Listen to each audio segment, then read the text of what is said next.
Hey everyone, before we get started, this episode of The Horror Show is brought to you by our Patreon sponsors. We got a list today, boy. Jake Dutcher, who tattoo artist from North Carolina, helped us with the I Hate Hurricanes project. He donated his Manos Hands of Fate art. Nice. So good. John Grills from the podcast Creepy. Bryce Kruckberg and Joe G. Thank you all so much. Thank you. Thank you all so much for donating. That we really appreciate it. And also, just a couple reminders, salemhorror.com, our tickets, October 14th for the live show in Salem, Massachusetts. We go on at 6 p.m. Tickets are $20, and with the $20, you get to see the show, Halloween 3, and Videodrome, all on the big screen. So definitely worth your time. Come out, say hi, and watch us. And like clap and stuff.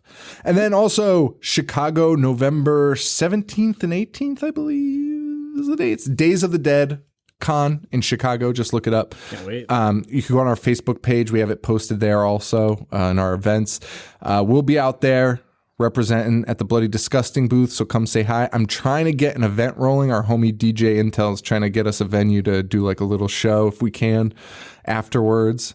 And then also, if you're a fan of Test Pattern, Jacob and Tab, our homies, they're going to be out there too. So yeah, come say hi. And that's Days of the Dead, November 17th and 18th. And so Mutilator coming up next. Isn't there a break there? I don't know.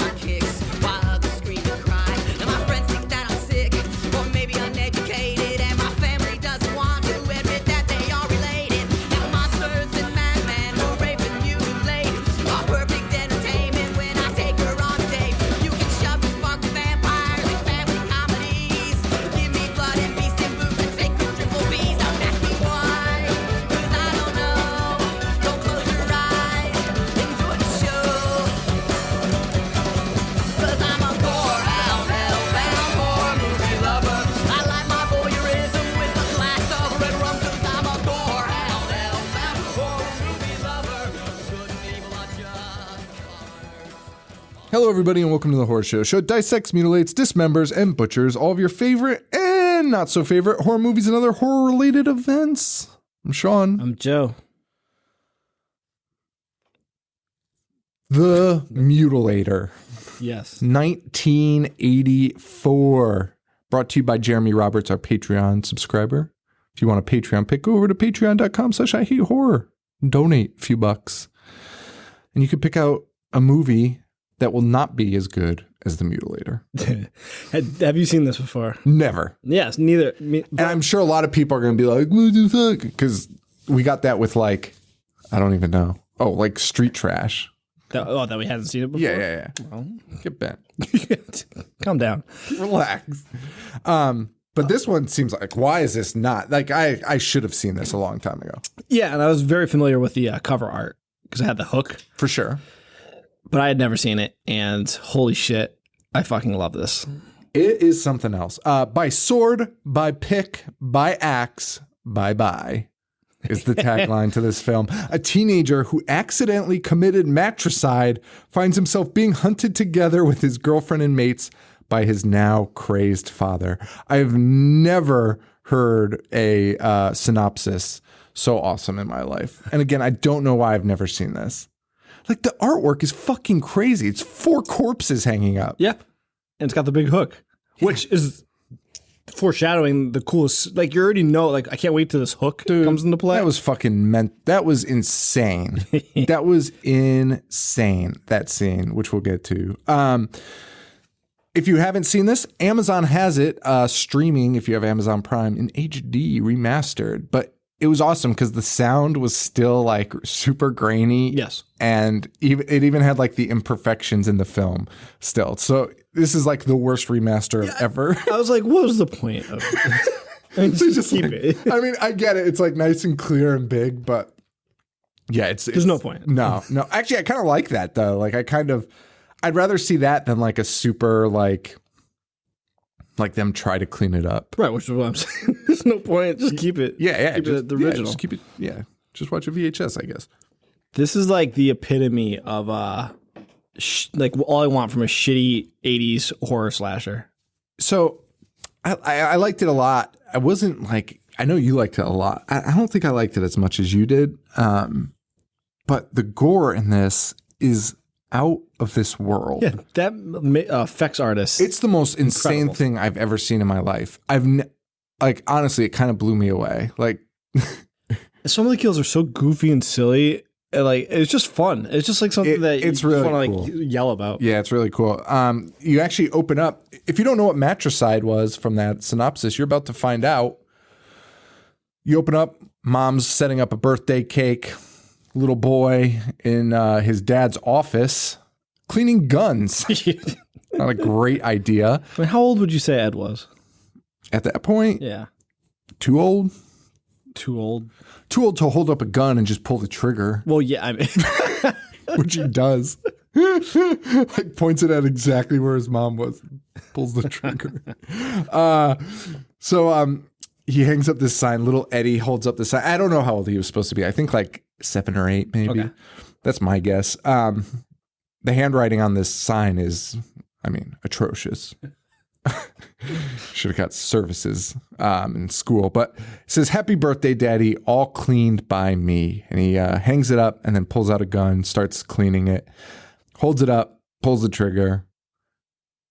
A gunshot that rivals Maniac. In my opinion, I think this was like so fucking brutal and insane. Like, because listen, Rivals Maniac.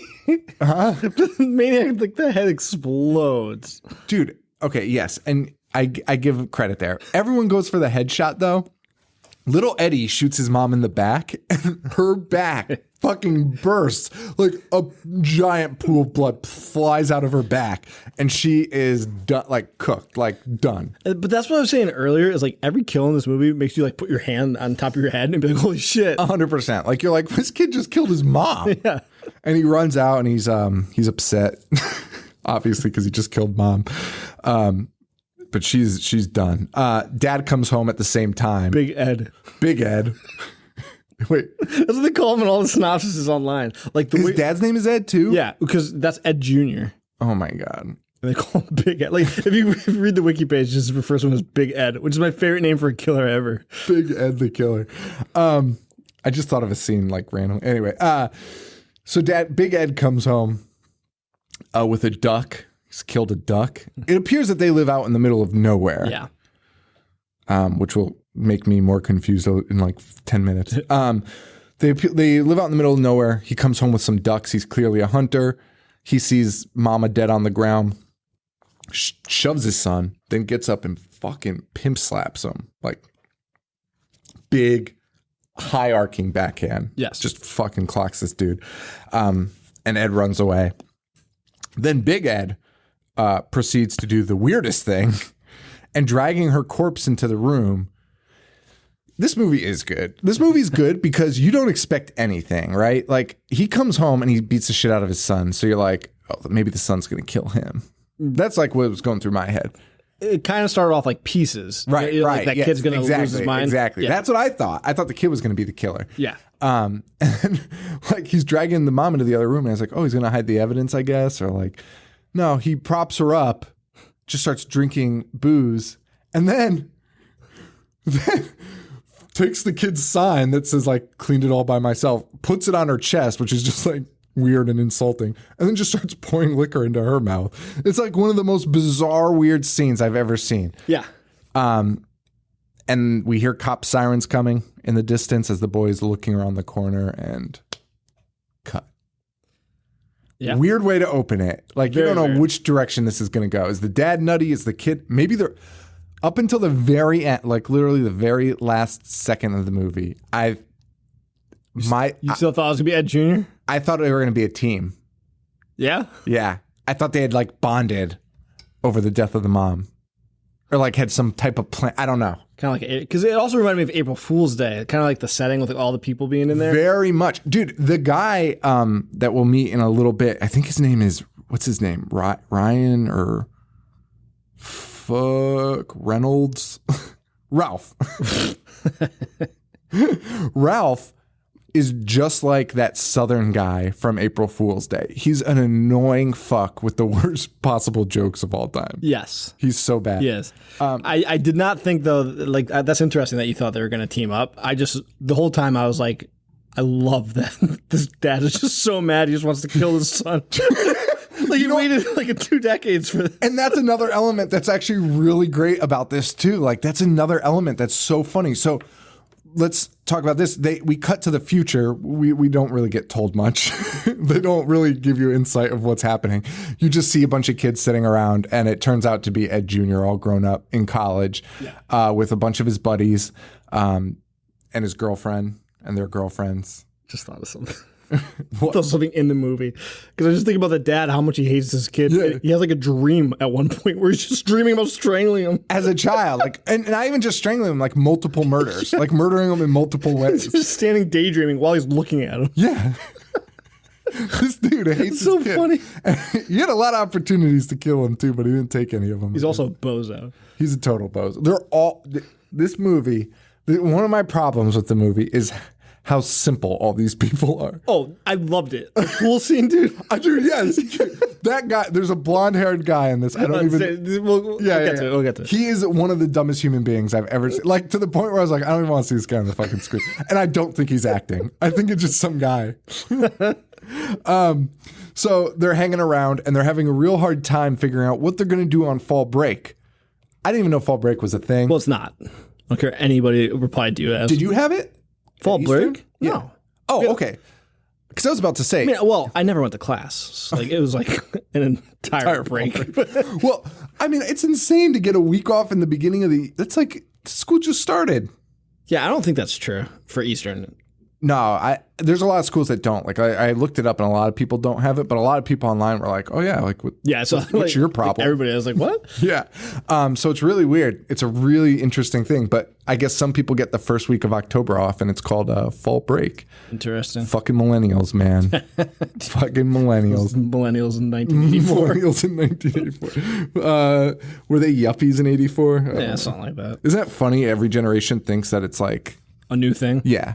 The kids are lazy. Fucking kids don't do anything.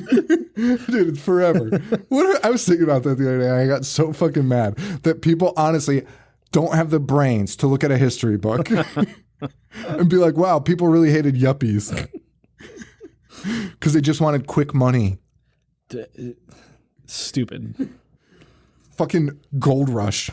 The fucking pioneers. They're probably like, those damn fucking 49ers. Guys, yeah, damn 49ers. They just want to go out to California and collect their gold. You got to work in the Dust Bowl to get that fucking money. Sounds like I'm talking to my dad. He's so mad when people want to earn money. Find a way to earn money. Well, it's every old guy. Like, I'm getting that way. I don't want anyone to earn money. So these kids are really upset because they have nothing to do on fall break, and I'm just really confused about what fall break is. And one of the kids is like, hey, your dad's on the phone. He's like, that's weird. I haven't talked to my dad in like 20 years. But also, where are they right now? Aren't they in like a restaurant? They're like in a bar. So how did dad get that number? I don't know. And then he's like, "Oh, my dad called from a payphone. I got to call him back." I have no idea what these events were. Like, it was so weird.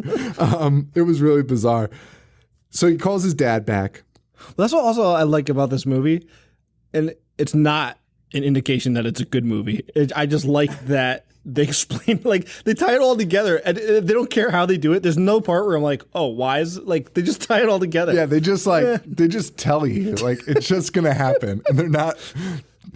I don't know, like, someday we're gonna crack the code of like what the difference between like over explaining, explaining, and then not explaining at all. Because like sometimes you don't. Other movies anything. That do this will be like, what the fuck are they doing? Yeah, all they did was tell me everything, and then this one does it, and I'm like, well, that's charming. Exactly. So I don't know. It's just, I guess, an indicator of like the rest of the movie. I don't care if they tell me everything as long as a kid gets his throat slit in a dream. fucking decapitations and stuff. So he calls his dad back, and the kids at the table, while he's at the phone, are like, what? Wait, like, did Ed kill his whole family? And it's like, no, he killed his mom. It's the most lighthearted conversation I've ever heard about their dear friend who murdered his mother. I've never seen a group so relaxed. Like, can you imagine if that came up and the guy was like 3 feet away from you? You'd be like, imagine hearing that for the first time. Like, I don't want to be here anymore. No, I gotta go. Like, I gotta go digest this. And they're like yucking it up. Like, they're like, and so Ed comes back and he's like, oh, that was my fucking dad. Like, wait for him to call me out of nowhere. And they're like, oh, what do you want? And they're like, to clean his condo. Imagine not talking to your dad for 20 years and him being like, come over and clean my shit. Honestly, isn't that the most like logical thing that would happen to a normal father and son? I guess so, yeah. Like, if my dad didn't talk to me for 20 years, that probably would be the first time he'd call me. Like, I need help. Yeah, and I have to ask. You're right. I don't want to. What'd you say yes? Your dad listens. Yes. I hate cleaning shit. Yeah, and he also mentions that his dad is a drunk. Yep. We get that, which actually plays no role in this whatsoever. Yeah, he needs help turning off the water, turning off the electricity. And his dad wraps up the phone call by saying, it's so easy a 10-year-old could do it. At that point, I'd be like, all right, Dad, do yourself, you fucking idiot. You're like 60, so fucking figure it out. Ed's friends convince him to go do it. Yeah. And Ed is like, I've got a bad feeling about this. Now, let's fast forward to like for the rest of the movie. The entire rest of the movie, the entire gang is like, this is a really bad idea. We need to get out of here. And Ed's like, no, relax. So Ed only has constraint in this one moment. And then the rest of the movie's like, the battle axe is missing? Who gives a fuck? What fantastic use of battle axe. All right, let's get there. Because this is one of the best scenes in the movie. Are you talking about the theme song? Of course I'm talking about fucking the Randy Newman of horror movies. Have you ever seen a horror movie with its own theme song like that? No, never. I'm not talking about like a theme. No. Like a sitcom theme song. Three's Company. And they play sitcom music the entire movie. This was like an episode, like a deranged episode of a 70s sitcom. Yeah, it was really weird. So we immediately get this song. Well, first the gang, they all pick each other up. Nothing really happens there. So they're in their car, they're convertible, and they are off. And we get this, I want to call it like a Billy Joel meets Randy Newman impersonation. The Randy Newman's good. Yeah. Lyrics wise, it's like Randy Newman, but it's kind of got a feel of like fucking Billy Joel. I can't stand. It's just like diddling on the ivories, tickling the ivories. But definitely Randy Newman, because like the lyrics are like, going up to the cottage, gonna fix up my dad's house. No one is inside. Dude, he says no one's up there. He's like, it's been a month since everyone left, so it's really quiet and really scary. Fall break. Should we play it? There's no way that they can sue us for copyright. Yeah, I'm pulling it up. All right. I'm gonna play on. We'll edit it into the episode because there's absolutely zero way. No longer exists. They've been sued by Randy Newman's brother, Brandy Newman. Brandy Newman. Mutilator theme song. While he's pulling that up, the gang is, and during this song, it's just a it's like a 10-minute montage of Peter yelling. When the leaves of summer turn hold it up to the front of you. gold and the football games bring a hint of the cold time to get away. Are you fucking kidding me? We'll pack the car with escape in mind, forgetting our classes, leaving books behind. Time to get away. Empty cottage sit on the shore. Tourists all left. It's like from South Park. It's unbelievable. We're gonna have a good time.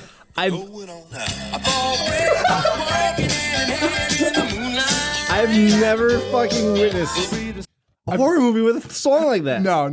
And it's so happy and so cheery. It's insane. And I had actually said to you earlier, but I think it's a good topic for the show, because So imagine, because at the beginning of this, it says fall break across the Yes. screen. That's the title of this movie. That was the original title, and then they changed it for some reason. Imagine renting the VHS. It says fall break, and then you get that fucking theme song. You're going to be like, I have the wrong movie. Agreed. Like there is no way you'd watch the rest of that movie thinking it's The Mutilator. Fall break. I texted you when that scene happened. Like, this is the craziest first 10 minutes of a movie I've ever fucking seen. It's got some real highs and real lows. It's a manic movie at this point. Yeah, it's crazy. So and then the song breaks, and like they go into a shop, and this kid tries to give the guy a runaround, but he fucks himself, right? yeah. Yeah. Okay. Yeah. It's a classic like 80s montage of like just goofy shit and buying beer and then peeing and then the car driving away. It's Yeah, the kid like jumps out of the car to pee while it's rolling and the theme song's still playing. dude, we watch him pee in real time and the theme song is like fall break. It's fucking crazy. It's like one of the craziest It's like things a I've ever. Perfect Strangers episode. It really is. And the music stays like that. Like I know. really upbeat and like bump, bump, I loved it. There's no like so weird. like weird. Like there's this Low tones. Low tones. Like they play the Cheers song. Like I'm pretty sure there's like a point where they play the Cheers song. It's like, it's so weird. They arrive at the house, and Ralph is immediately concerned. Ralph is this Southern gentleman who's a real idiot, real moron. They're all dumb as shit. Like I wouldn't trust these guys with anything. Like there's no way they could do anything. No wonder his dad was like, "Can you do this? Are you capable?" So they go into the house, and there was something I want to say though. The dad is luring him out there. Yes. That is like such a weird idea. It's so simple, and at the same time, it's like unique, right? It is unique. Isn't that weird? It's also asinine. It's insane. Because he clearly raised this kid. Because like, he was 7 years old. Right. And like the kid spent his days with him. Yes. Okay. Yeah. This Why is so confusing. why do you wait till now? Just woke up one day. Like there wasn't just one moment where they were like you could easily, and I hate being the rewriter here, but there's easily like I lived with my aunt and now my dad's trying to reconnect with me. Finally, dad breaks out of a mental institution. I don't know, something like that. Makes way more sense. This is like my dad raised me wanting to murder me every day, but only 20 years later is he like, that's it. I'm fed up with this shit. He doesn't even talk to him anymore. Unless he really is just on a bender. Yeah, that could be. Like he lost his mind. Because like they walk into the house drunken right psychosis. now. Yeah, they walk into the house and there's like 100 empty bottles. You know what I just thought of too? Did you notice, because we were talking about the music, did you notice they were playing the Jaws theme and the Friday the 13th? like just snippets of them? No. Oh, they were. Are you serious? Yes. And anyone argues that, play it. What, like just randomly? Like that's so Yeah. weird. Yeah. Dude, a regular horror show movie. If that guy tries to hold us up for the song, we'll just be like, all right, well. We'll tell on them. Yeah, tattletales. Get me Steven Spielberg. Steven Spielberg's like, I love that movie. So yeah, they go to the house and it's wide open. There's booze everywhere. So I guess like maybe the idea is the dad's on a bender and that's what's sending him over the edge. But I mean, these are some fucking dark thoughts that he's having. I don't think they're that repressed. And I don't think he just started drinking today. He's probably had a few drinks, I'm sure. in the past. So Well, he says he's an alcoholic. yeah. So that part is very odd, but and I mean the fact that your dad's like begging you to come to his house for the first time ever is very odd. But just that idea I really liked for some reason. Like it captured my imagination. Like, hey son, come up here because I want to fucking kill you. No, you could That's say insane. I mean, you can either love. I can get loving or hating this movie, Yeah. but I've never seen a movie like it. There's It's definitely unique. something weird about that. Like I don't know. It's so upfront and just like from the moment the dad calls him, you're like, that guy's calling his son to kill him. Like, he just wants to go kill his kid. Like, that's fucking crazy. Like, you might have other thoughts like I did, like on the side, but generally, what this dude is doing. Right.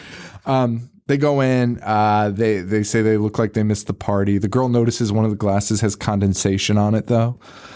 But they do nothing with that fact, except that she's like, we should call the police. And Ed's like, oh, come on, just relax. He probably went into town. It's like, Ed, you didn't want to go when he just called you out of the blue. You were like, this is weird. But yeah, when the house is broken in too and a mess, you're like, no, it's fine. And there's this blonde kid in this. I don't know his name. He's the biggest simp of all time. And he just walks in and honestly, he feels like somebody we knew in college. I don't know who, like a combination of a bunch of them. Because he's just such a simp. And he just walks in and he just goes, geez. And it looks like he's going to be like, what a mess. And he goes, would you look at this shit? Or would you look at all this shit? And he's just like, what the fuck was that? Like, are you trying to be nice or not? They go into a hunting room. We learn that he's a trophy hunter. Yep. And it's pretty clear what the plot of the movie. At that point, you know exactly what the rest of the movie's going to be. You're just going to hunt them. Yeah, he's just going to murder him. They had masks that he was putting on, saying like priests use them. The old dick nose mask? Yeah. Old Father Dick Nose. Is that the scientific term? I think that's what they call it. From Machu Picchu or whatever. Yeah. Yemen. What was the name of Yemen. I forget the name of the country. Yucatan. Is that what they said? The Yucatan? Yeah, it's from the Yucatan. There's like this tribal mask for the priests wore during sacrifices. But this thing had the... So I thought this might come into play, but it doesn't. No. They just drop it and it wakes up the dad. That's how it comes into play. And no one knows how it drops. Like, if you see it on the wall, hanging on the wall, and they're like, oh, yeah, that's what that is? And they're like, yeah. And it cuts to something else. And then you hear a big thud, and then it cuts, and the mask's just on the ground. They're like, oh, somebody dropped it. You have no idea who. It's just on the ground. And then dad wakes up. I love it. What a segue. We need something to wake up the dad. Can't just be their voices. A group of Can't kids. be them screaming and yelling. Holy shit. It's so funny. They had to drop the old mask. And this mask had the biggest dick nose I've ever seen. The other weird part of this is they pick up a picture frame and it's a corpse. A picture of a corpse that's been mutilated. And Ed's like, that's my dad's friend. Killed him. It was an accident. He kind of gets defensive at the end. He's like, it was an accident. Okay, Ed, that doesn't explain the fucking photograph. Take a picture and hang it up. That's like, what? The jerks from Mayhem. Are they the ones that photographed the suicide? Yeah. Yeah. Of dad. Yeah. And they ate his brain. Yeah. He walked. Made a necklace. Dude, that is the sketchiest story. I know we've probably talked about it before, but that story makes no sense. And it's so suspicious. No one should ever take a picture of a fucking corpse before the police. No, it's insane. And they just be ashamed of themselves. Dude, yeah. The guy from Mayhem was like, oh, I was locked out, so I climbed through his bedroom window and, he was dead. I'm like, you murdered him. Come on. Get the fuck out of here. And he's like, so the first thing I thought of was taking pictures. No, he didn't murder him. That guy fucking killed himself. He did? Oh, yeah. And then he's like, yeah, and then I waited like an hour and then I called the police. And what the fuck's the matter with you people? Stunk. Just hang out. Like, why would you even take... I couldn't even stomach taking a photo. Like, because he even goes, like, he's like, I didn't have a camera, but I knew Dad had a camera, so I had to, like, find it. And I found it, and then, like, I loaded the film and took pictures. The story's insane. Like, he talks about it so nonchalantly. And he's like, and the police were of a dear friend. Band member. Fucking wild. So that's like this. Big Ed was in Mayhem. The moral of the story. Moral of the story. Big Ed wore corpse paint and rocked in a band. Rocked in a band. That's like the most dad thing I've ever said. So the kids just keep walking around. Dad's in the basement. He's up now. Kids are walking around. They find like, hey, what was on this wall? And it's like a battle axe. And the girl's like, wow, that's really alarming. Like, she's like, this house is broken into. It's a mess. And now there's weapons missing. You should probably call the police. Yes. And Ed is like, nah. Like, just straight up. And this is his girlfriend. Like, And it being a battle axe is like even more alarming. Very alarming. And it's like, yeah. Have you seen Absurd, the Joe D'Amato movie? No. It's just that big battle axe on the cover. No. I've never seen it. That you watch that for the cult classic. Yeah, it stinks, but I do like more a good battle axes. axe. More battle axes. I'm with that. I like more furry monsters, big furry monsters. Yep. And more battle axes. Yep. I completely agree. Okay, that's our new list. Dude, you make so much money with a battle axe. I'm sorry. Where the fuck do you even buy a battle axe? Four Seasons at the mall. They usually have them, right? Battle axes? Yeah, don't they? They have all types of weapons. They have brass knuckles. I thought that was the extent of it. Oh, they had swords and stuff. Did they? Oh, yeah. How is that legal? I don't know. Because the brass knuckles were paperweights. That's what they sold them as. Is that how they sold them? Yeah, they probably said the same thing about swords. Paperweights. They probably called letter openers. Yeah. So Big Ed's up. Kids are walking around. Battle axe is gone. Ed finally is like, listen, all right, I'll bargain with you. I'll call the cops tomorrow. Like, I'll call my dad, and if he's not around, I'll call the cops tomorrow. Like, again, like, you haven't talked to your dad. Where would he be there? Where would you call him? He was like, he thought his dad might have went home. But he also said his dad brought his drinking buddies there. It's insane. Like, you know, Ed, as we'll come to find out, is really struggling with this whole my dad wants to murder me thing. Big Ed is the hero? Big Ed isn't a hero, but Ed is having some real, like, trauma in his life. Like, he, like, at the end, whatever, we'll save it because it is insane. This is when the dad starts having dreams of choking his son. Then it cuts to a dream of him shooting his son. Then it cuts to a dream of him slitting his son's throat with the battle axe. Yes. The most inconvenient way to slit somebody's throat ever. And it's a Arm gets child. so tired. Yeah. It's a child. It's brutal to watch. And it is like such a close-up. The makeup is great. Yeah. It is crazy. And this is the first like real gore you see. Yeah. And it's... Well, besides the mom. Well, the mom, yeah. But this is like troubling. Like I was like, whew, that was rough. Like that was really rough. Like the blood, it's deep and a lot. They use a lot of blood in this. And it is just so gory and it's just, it's so amazing. Blondie, our blonde fella and the girl, they go into the garage. They start exploring. And the old man is watching them. This is our first, like, we'll get a lot of POV from Big Ed's perspective. Yeah, he peers through like wood. This is also like one of my favorite scenes ever because it just shows you how big of a simp this guy is. He's such an idiot. Like he's such a moron. And honestly, like it was so awkward that it was like I was like, this can't be in the script. Like this guy is going off the cuff. Like because only an idiot would say that, unless either that or he's the best actor and they have a great writer, which might be the case. So they walk in and the girl makes a joke and she goes, his girlfriend, maybe this is where he keeps the mask of the sun god Zeus. Like joking about that stupid mask they saw upstairs. Mm-hmm. And the blonde guy's like, hey, maybe this is where they keep the mask of the moon god Zeus. And then like grabs her butt and he's like, oh. And you're just like, what the fuck was that joke? Like, honestly, like I've heard people talk like that before. Yeah, like, named Paul. Like you change nothing and think it's a joke. Like you just say one word is opposite and laugh and the joke. You literally tear the joke apart. Like you've deconstructed the joke completely. Fucking infuriating. They open up the closet. They see a bunch of spikes on the wall. They don't even look to be that nefarious. No. But they're like really concerned about them. They really lead to them being like a red herring. Like they're like, those are really sharp spikes. Why would you need such sharp spikes? And the best part about this is these kids are getting concerned. So what's the next logical thing that they decide to do? Try to fuck? Yeah, go for a nice little skinny dip. Is the skinny dip right now or yes. No? Okay.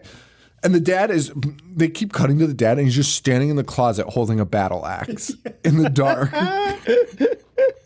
And the girl's about to open it and they get called away. Yeah. And also I feel like you'd sense a guy with a battle axe. Like I feel like you'd pick up on that. You know, we talked about that like recently. I think it was like last week, like with the ghoulies and shit. Like you'd have a sixth sense of like, or it was Don't Breathe.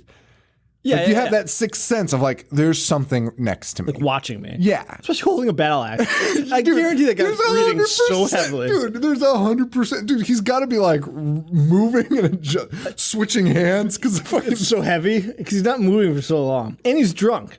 He's drunk as fuck and he just woke up.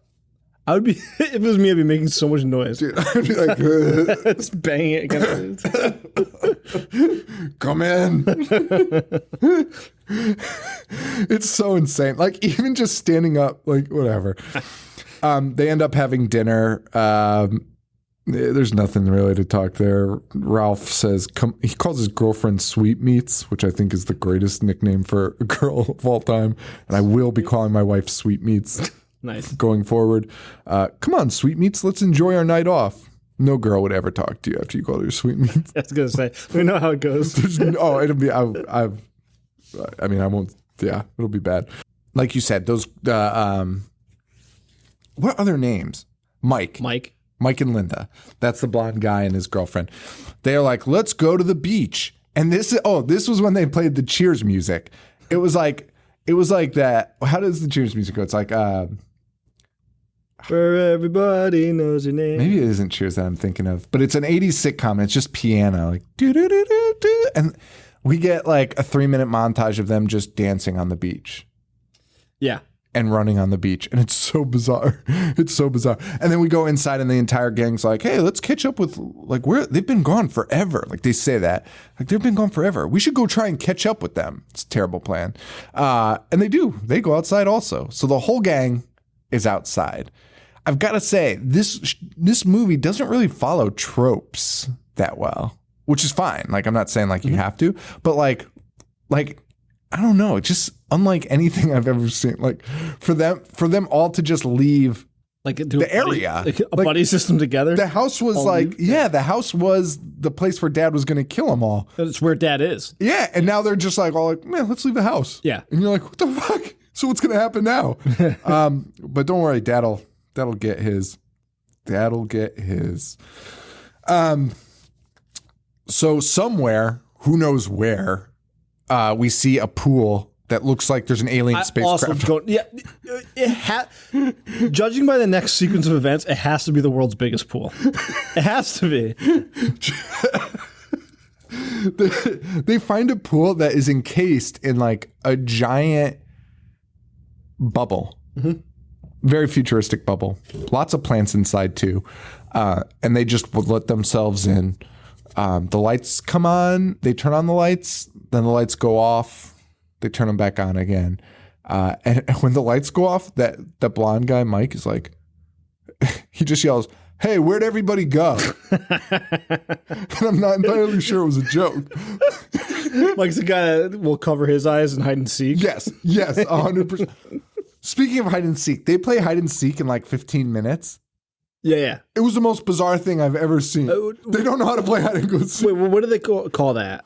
Something bluff? Blind Man's Bluff? Is that what that's called? Joe, I think so, because my wife was like, yeah, they're playing Blind Man's Bluff. I'm like, what the fuck is Blind Man's Bluff? Because I was like, why are they doing this? It was the most insane thing okay. So the kids get in the pool. They start skinny dipping. Great skinny dipping scene. It is. Great skinny dipping scene. They also undress to like another Billy Joel piano solo. Just Dylan the Ivories, and these two are just undressing. The girl's floating in the pool on her back. And you see two hands come up from under the water, which raises so many questions. Yes. How did Ed get in the pool without them knowing? Ed is also undressed. So, like, when did all this happen? I mean, I assume he got in when the lights went out. Sure. Fine. No. Even that's ridiculous because they literally take 3 seconds for them to turn on. I agree, but I'll give him the benefit of the doubt. He still managed to undress. Would you not notice if somebody got into the pool with you?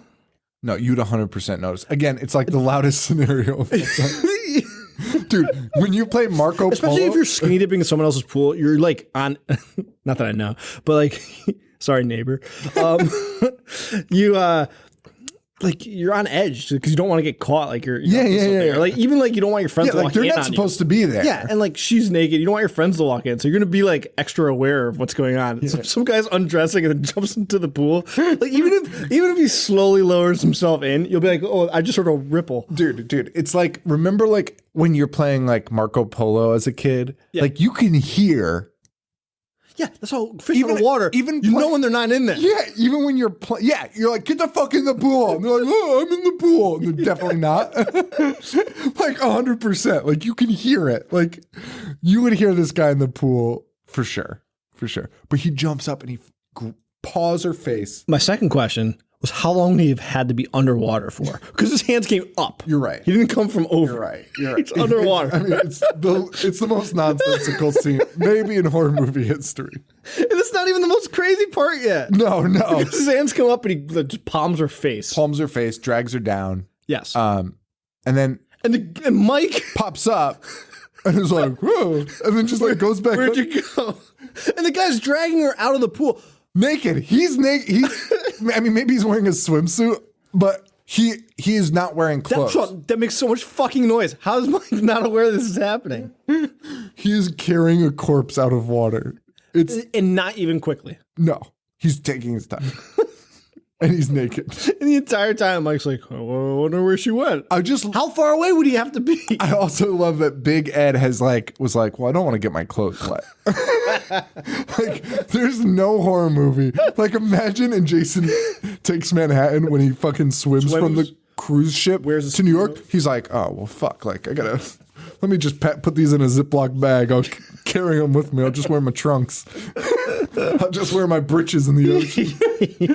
Like, imagine, like, well, it's going to be so uncomfortable. I can't walk around Manhattan in wet clothes. Look, what are you, nuts?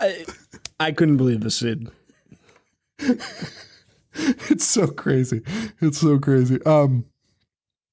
So the simp, he's like, he sees the clothes on the outside. I think the power gets hit again or something. I don't know. But he gets out. He sees his clothes scattered, so he starts following them. Yeah, because Ed is like leaving a trail of like yes, Big Ed is like took all the clothes, like a classic prank, and he's like dropping them. Yeah, so Mike will follow them. Right. And why wouldn't he just kill them both there? He's already there. And Mike does not know you're there. And clearly Mike is hard of hearing. And also most senses Mike suffers at. He's deaf, dumb, and blind. But he leaves a trail for Mike. Mike follows. Then he leaves a bra out. And Mike holds up the bra. By the way, these two were just skinny dipping and like straight up about to fuck. Like multiple times they've tried fucking. Yes. And he holds up the bra and he goes, I think I'm getting your message. This guy is the dumbest dude I've ever met. Like, let's say it's real. He was of course that's your message. She was just topless next to you. I think I'm getting your message. You want to get naked. Yeah. Oh my God.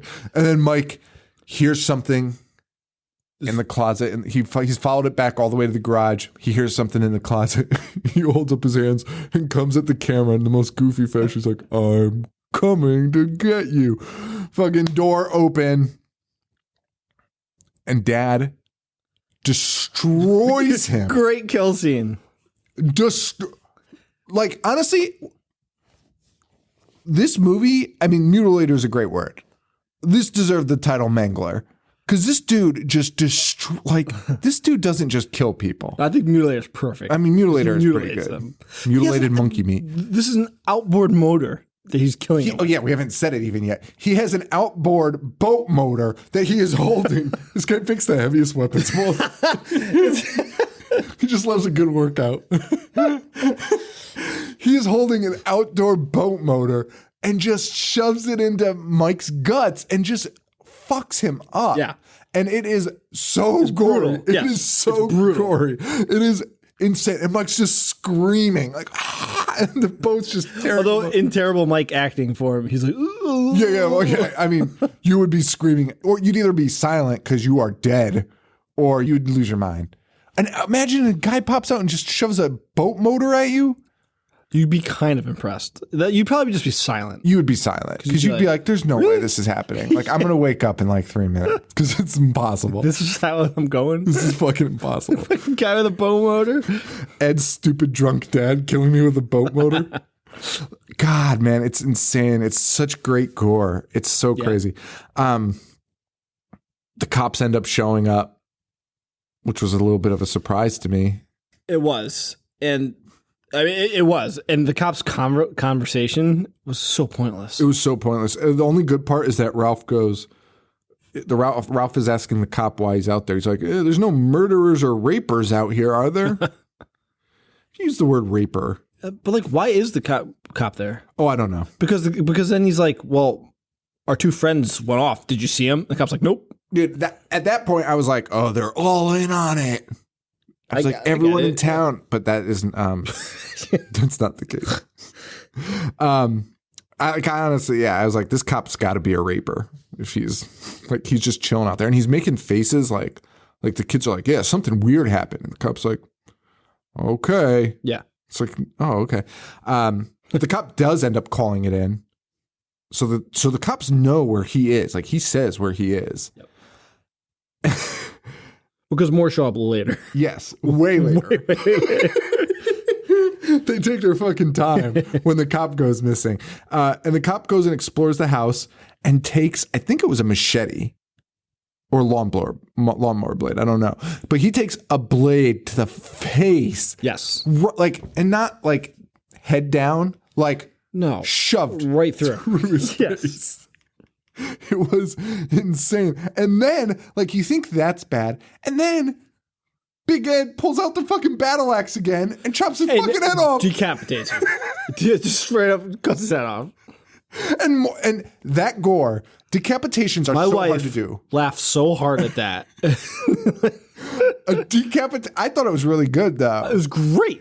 Decapitation. Because she literally laughed and like startled me. No. She's having a great time. Oh, yeah, yeah. That's so goofy. Like, yeah. The head flies off. Yeah. Decapitations are so hard to do. And somehow, I mean, you're right. It is goofy. Like, it's obviously prosthetic. Like, obviously. But like the blood that they used on it and the way the neck looked. I love kills like that. Just pop the head right off. It was crazy. See the little neck bone in there? And then the head, of course, was just like laying on the grass. Oh man, it's so good. The little neck bone. I love that. There's no way that's what it looks like. Yeah, man. So that was crazy. The kids all end up back home, but Big Ed is pretty good at cleaning up his messes, I guess. Ed Jr.'s girlfriend is like, are there shells on the beach? Ed's like, yeah. Oh, Ed's like, yeah, because all the tourists are gone. So like the shells have come back. Like as if it's like an apple tree. Migrate. Yeah, they've grown back since the she's like, oh, I'd love to catch some shells in the morning. It's like, this is the most insane conversation. These people are all like have like a second grade education. Yes. Like that's a question my son would ask, like 4-year-old. Like, are there shells on the beach? Yeah. And even if my son asked me that, I'd be like, of course there are shells on the beach. What are you asking me that for? Also, I've had so much fun up till this point. Yes. And the next, however long this movie is so much better than what we just watched. Everything that happens from here on is so awesome. It's crazy. It's a really well-paced movie, and we are like already so ahead. We've spent so much time on this. But okay, so we got 2 dead or 3 dead. Yep. Cop and Mike and his gal and the cop. The gang is in the house, and they decide to play, I guess, blind man's bluff. Yes. Which is the most ludicrous game I've ever seen in my life. It's hide and seek, but with like the dumbest rules of all time. Mm-hmm. Like it's like one person hides, and then they all go in, the rest of them go in, and then like 2 more hide. I'll look up the rules to blind man bluff. Please do, because it won't make sense. What makes less sense is the first girl that hides is hiding, standing up behind a cooler. Like you can see her from the chest up. You see her. Yes. So it's pretty much tag, but the player who's it is blindfolded.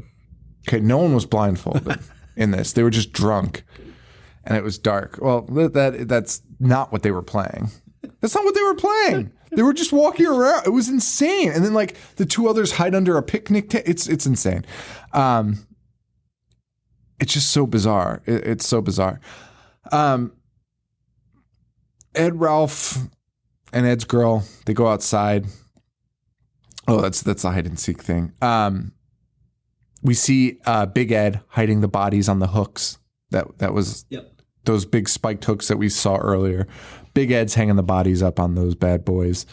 Isn't Ed walking around during Blind Man Bluff too, or hide and seek? Yeah, like during Blind Man's Bluff. Yeah. They find all the kids find each other. They start like building up like a tense scene because he's walking around and nobody's hiding, and then the game ends. Then the guy walks in, he's like, "I know you're all there," because they're all in the same hiding spot and visible. And Ed's because he goes to the fridge and he's like, "Yeah, you're all right there," and they're like, "What?" They're all standing there. Dude, one of the girls is literally sitting on the table. Two are hiding under it. At least they're hiding. The one girl is sitting on the table in the open. And they made it look like Ed's in that room with them. He's like, fuck, one of them's going to get it. That's what I thought. And nothing happens. That's what I thought. Or I thought this movie had already blown my mind. I honestly thought Big Ed was going to walk in and be like, "Hey, fucks, you're all dead." And just attack all three of them at the same time. Why wouldn't he? It was crazy. But you see Big Ed around the corner, he's tracking Ed Jr. Yeah. And then when the lights come on, he's like, "Ugh," and kind of yanks back into the hallway and evades detection. Yes. And then I guess is hanging up bodies on spikes. So he's like, "Well, I've got other things to do." Back to housekeeping. Might as well clean up while the kids are up. And we get a weird Benny Hill gag routine. Dude, are you talking about when they're in the bedroom? Yes. And that girl's like, "I've got something to show you when I get back." It's her boobs. And the guy's like, piano. They literally speed up him walking out the door. It's a Benny Hill routine. It's it's in fast forward playing Benny Hill music. It's not yakety sax, but it's pretty close. It was incredible. It was. I was honestly blown away. I laughed so hard out loud because I was like, "What the fuck? Who's editing this?" You know what would make this scene really tense? If we just throw in some yakety sax and speed it up, make everyone laugh their ass off. It was like they sped up his legs, left like a dust cloud. He's the Roadrunner. Dust cloud of himself. And dude, this was the worst part of the movie, which was 15 minutes of Ralph walking around the house being looking for whatever she asked him for. It was so long I forgot what she had even asked him to get. I think it was water. Also, doesn't he whisper to someone and says, "Why am I whispering?" Yeah. The only person on silence. Yeah. Because he's looking for because she sends him out. Oh, she sends him to lock the doors up. And then she's like, "Oh, and by the way, go look for Mike and Linda." As if that's an easy task. So he's walking around the house being like, "Mike, Linda." And the answer is what we're all thinking. Why are you whispering? He says that. And he's like, "Mike, Linda, Mike, Linda." Turns out you should have stayed whispering. He definitely should have stayed whispering because he opens up the closet door and takes a fucking pitchfork to the throat. Also, that kill was gross. That kill was really gross. I forgot what the word pitchfork was. So I was like, I wrote what is this thing called? A hay rake? Are you serious? Yeah, I forgot what a pitchfork was. A hay rake? Well, he takes it to the throat, and it's a great kill. I want to go to hell. I see Satan holding his hay rake. I forgot totally what that word was. It's so funny. Pitchfork. Yeah, that's the one. That's definitely what it was. Oh my God, a hay rake. Yeah, he takes it to the throat, and again, another great kill, great gore. It just looks, it's unbelievable. So now the girls are finally freaking out because they're like, "Hey, everyone's missing." Yes. And they're begging Ed to leave, and Ed's like, "All right, fine, let's go." But then Ralph's girlfriend's like, "We have to find Ralph. We can't leave without Ralph," which is just the craziest thing you could ever. Everyone's missing. Go home. Oh, you think that's you would just leave? Oh yeah. Joe, everyone is missing. And there is a battle axe missing.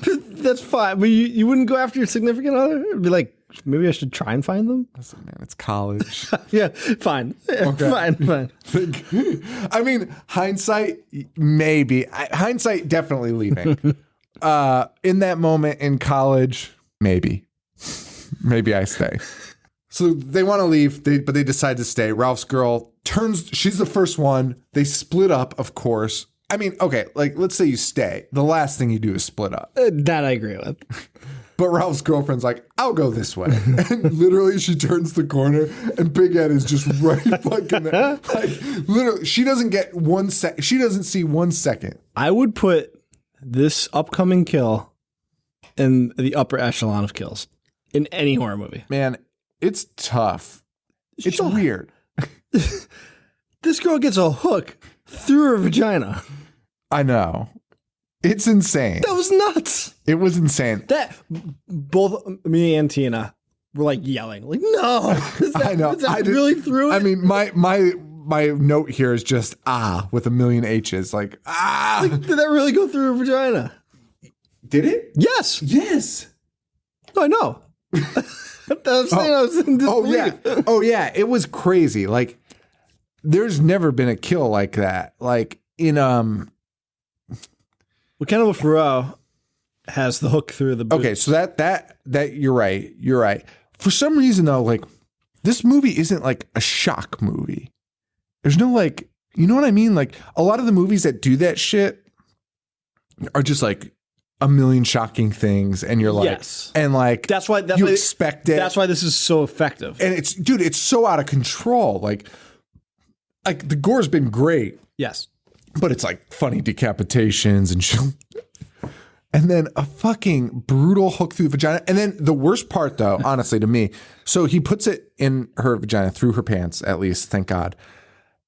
But then, like, I was watching that and I was like, this is insane to watch. Like, this is kind of hard to watch. And then he hooks it up. It's like a big giant fish hook. Yeah. And he hooks it up and it comes through, like, her abdomen. Like, not even, like, if it were her abdomen, I'd be like, that's funny because it's fake. But it's like too low. It's like still through her. It's like her upper groin. Sure. Yeah, okay. And you're like, that is insane. Like, that is fucking insane. Like, that looks real. Like, that is crazy. Like, it was really well done. And then to put the cherry on top, he just cuts her head off. Yeah. He's like, well, that's done. I had my fun there. Now time to chop your head off. Could have just done that. Crazy. It was fucking wild. That was so wild. Yeah. Then there were two. Ed and his girlfriend, they walk in. They find Sue on the table. They're like, hey, Sue. As if a girl would be lying on a workbench. while trying to find a missing people. And her head just rolls off and they freak out. Yeah. Ed opens the closet. They see all of their dead friends. Yep. All my friends are dead. They're about to. Who sings that? Like a million people. Did they? Yeah. Huh. All my friends are dead. They're about to run out. And then they see Big Ed's shadow. Yeah. Even though they were just screaming at the top of their lungs. Big Ed is kind of confused. Doesn't know where the screams are coming from. Even though everybody's in one room. Probably a good place to start, Big Ed. Also, I just said that I put that kill in the upper echelon. I put this end. This last this series end, of events. This end is so fucking fun. It is insane, this ending. Like honestly, it had me going. Like, I was like, what the fuck is... Because it doesn't stop. Because, okay. It never stops. So Big Ed's in there, and they like... No, Big Ed is about to walk in. Ed Jr. grabs what I thought was like a good weapon, but then he hits him with it, and it just falls to pieces. Yeah. I have no idea what it was. Like a twig, I guess. It just shatters. Big Ed goes down, but then Big Ed gets up and beats the shit out of Ed Jr. Yeah. He's about to kill Ed Jr. And then... the girlfriend, I don't even know her name. It's Pam. Pam starts fighting though. Pam comes out and is like, no. Saves Ed Jr.'s life. she starts throwing those little pyramids at him Yep. because like he has these like sharpened pyramids that he throws at walls. I guess we learned earlier. just set up this scene where she's throwing little pyramids at his face, and one actually lodges into his skull somehow. It's insane. And then like as this is all happening, it's really funny because like it's like this like standoff between Pam and Big Ed, and like Pam's fighting him off, and like he's like struggling to get up, but he's still with it. And then randomly he's just like, and he's like about to go get Pam, but he just like looks at Ed Jr. laying on the ground and just stabs him with the end of his battle axe in the leg, just like a big puncture wound. And then he's like, all right, now I can go get Pam. like honestly, that was so great. Like, of course you do that. You'd be like, you know what? I don't want you fucking going anywhere. Like, let me just fuck you up here real quick. Yeah. Let you bleed out. Agreed. It's wild. The girl pulls out this big ass like hunting knife. It's like one of the cleaning knives, and stabs him in the gold dang heart. Just stabs him right in the heart with that thing, and he is down. She uncuts her man, saves the day. Pam saves the day. They go, he's dead. Let's get out of here. And they get in the car. She's like, are you sure he's dead? He's like, they're all dead. And then they start like getting frisky. Yeah, they do get a little frisky. Drive away. Yeah. Yeah. And they are crying in the car. It's actually a really good scene. Like, I think their acting is both pretty good in this. Like, their reactions to things. Like, they're crying. Ed's like bleeding out. So he's like, I feel a little funny. The car isn't starting though. Of course. Pam puts her foot on the gas. This was like the most dad moment of all time. Pam puts her foot on the gas for literally like a second. Like it's like, doesn't go. That's all she does. And he's like, you're flooding the car. Like the most dad reaction ever. Like, relax.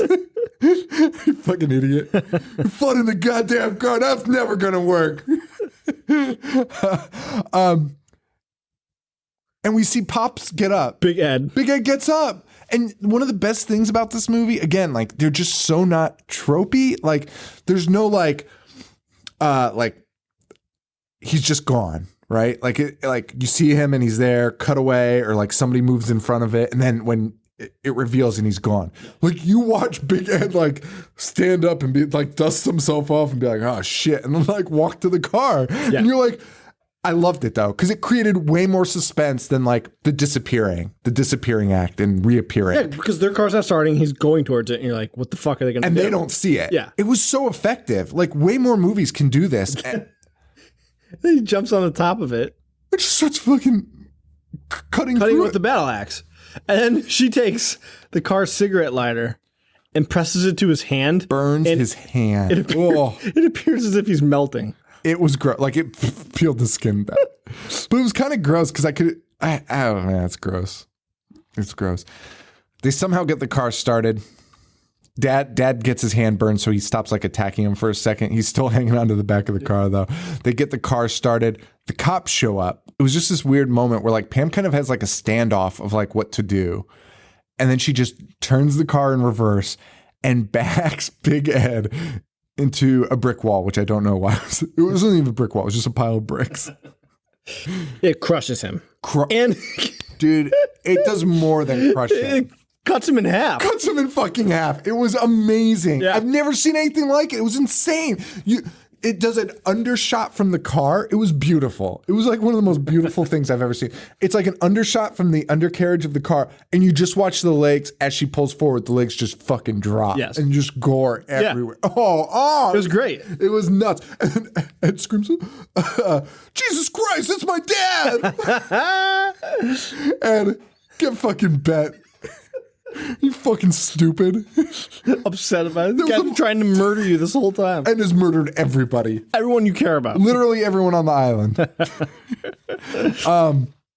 And he's totally cut in half. It was like a holy shit moment. Like a true holy shit moment. True holy shit moment until 10 seconds later. 10 seconds later, a cop walks up to the corpse. This is unbelievable. This is one of the most unbelievable things I've ever seen. He just goes up to the corpse and he's looking at it like, oh yeah, this guy's pretty fucking dead. And Ed springs back to life and just chops off the cop's leg. With a battle axe. The top half of Big Ed is alive and can swing a battle. Do you know how much fucking No, you need your leverage you- core for that. I don't. To break down the physics of this is so stupid. He's missing half his body, and then swings to a battle. put enough force to cough a man's leg, a grown man's leg. I'm also pretty sure he does it with one hand because I think he grabs the cop's leg with one hand and then takes the battle Yeah, axe that's with what he one does. hand Yeah, that's and what he then does. cuts it off while he's still holding The it. cop's like, blah! The cop loses his mind and Big Ed is just cackling. Laughing So That's such a good laugh. dude, he's having the best time of his life. Best day of Big Ed's life. And then he dies. Dude, what a fucking ending. It was insane. From the hook till then, it was just nonstop awesomeness. It was nonstop. Pure joy for me. It was amazing. And it was incredible. Big Ed dead. We see Ed in a hospital with wallpaper. I don't even remember that. I thought it just ended after the guy. No. We see Ed in a wallpapered like hospital. What?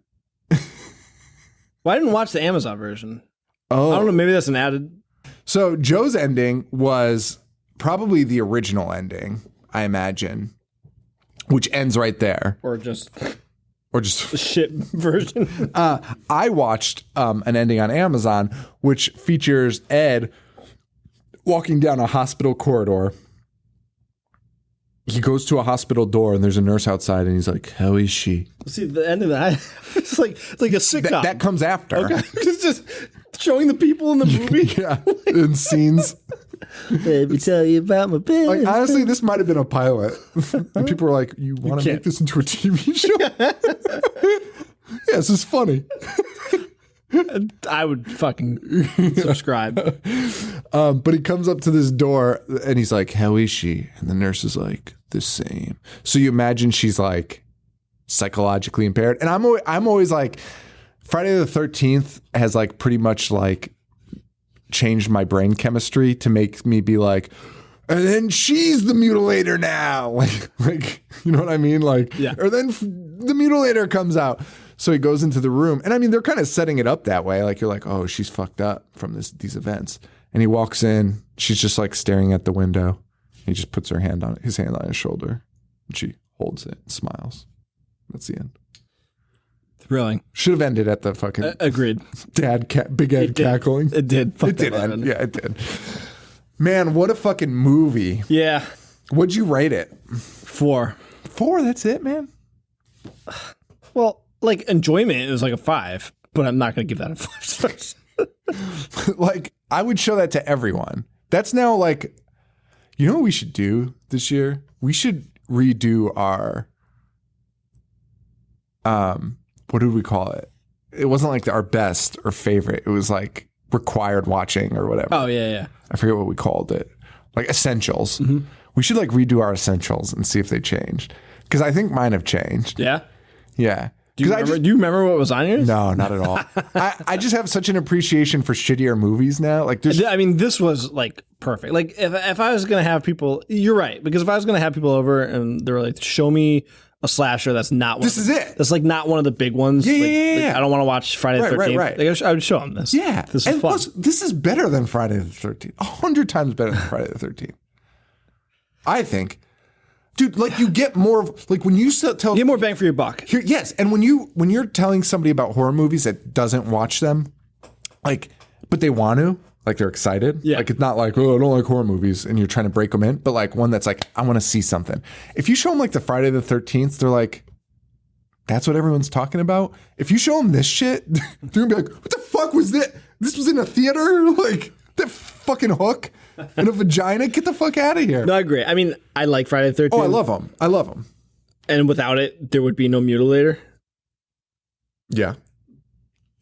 But Mutilator's pretty early too, 84. yeah, It's crazy. it is crazy. But that was like, Friday the 13th was 1980. Yeah. Yeah, I guess Like it right had at the 4 height, years to yeah. like 4 years to marinate. That it did. Oh man, this movie was phenomenal. But yeah, I'd be interested to see. You said you didn't like it as much as I did. I know, but then it changed. Okay. Every episode we're like surprised like at the end when like I changed my mind.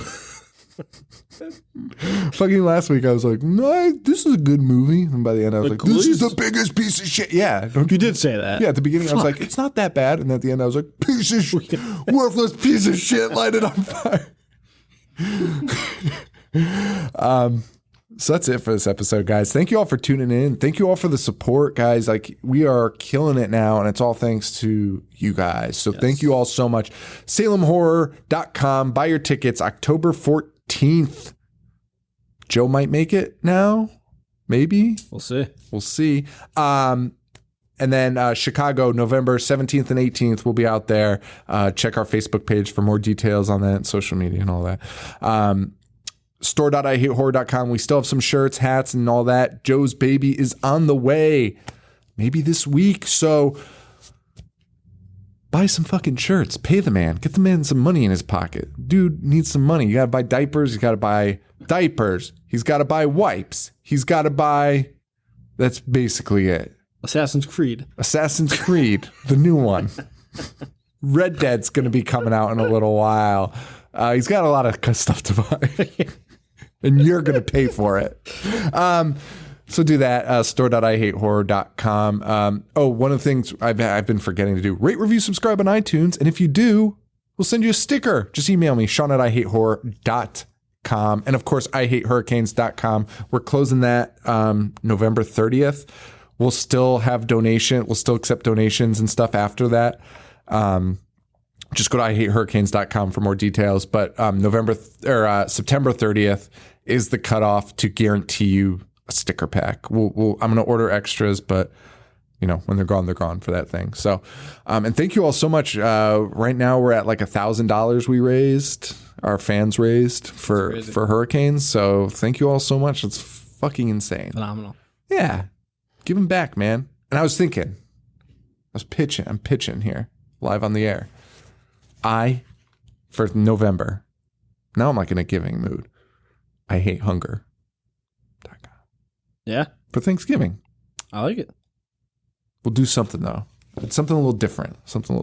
But all cannibal stickers.